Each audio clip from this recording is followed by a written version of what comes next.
ఉద్యోగం కోసం రాజస్థాన్లో యువతి తన తల్లినే హత్య చేసిన కేసులో మరో కొత్త విషయం వెలుగులోకి వచ్చింది. తండ్రి విజయ్ శర్మను కూడా ఆమె చంపేసిందట. ఇది ఇప్పుడు కుటుంబ సభ్యులు చేస్తున్న ఆరోపణ.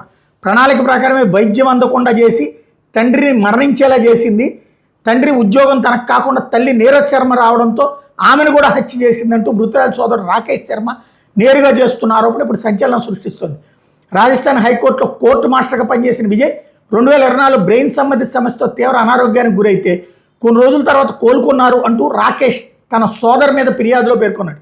అయితే ఆయనకి సరైన చికిత్స అందకుండా కూతురు ఆయిషీనే అడ్డుకుందని ఆరోపించారు. మెరుగైన చికిత్స కోసం వేరే ఆసుపత్రికి తరలిస్తున్నామని చెప్పి విజయ్ శర్మని తీసుకెళ్ళింది.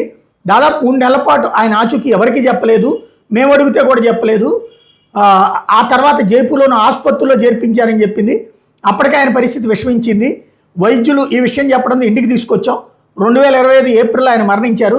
విజయ్ శర్మ అంత్యక్రియలు పూర్తయిన వెంటనే కారుణ్య నియామకం కావాలంటూ ఆయిషి తన తండ్రి ప్రభుత్వ ఉద్యోగానికి దరఖాస్తు చేసింది. అదే సమయంలో మా కుటుంబ ఆస్తుల్ని తన పేరు మీద బదిలీ చేయాలని పట్టుబట్టిందంటూ రాకేష్ ఆరోపించాడు. విజయ్ శర్మ మరణం మీద కూడా విచారణ జరపాలని కోరాడు. తనకంటే దివ్యాంగుడైన సోదరుడినే ఎక్కువగా తల్లి చూసుకుంటుందని, ఆయుషి తరచు తన తల్లితో గొడవ పడేదని కుటుంబ సభ్యులు చెప్పారు.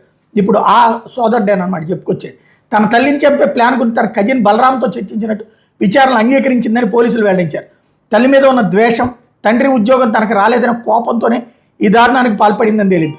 ఎల్ఎల్బి చివరి సంవత్సరం చదువుతున్నటువంటి నిందితురాలికి చట్టాల మీద అవగాహన ఉంది. ఈ హత్య విషయంలో ఎవరికి అనుమానం రాకుండా వ్యూహాత్మకంగానే వివరించింది. మరో నిందితుడు బలరాం ఇంకా పరారీలోనే ఉన్నాడు. వాడి కోసం గాలిస్తున్నారు.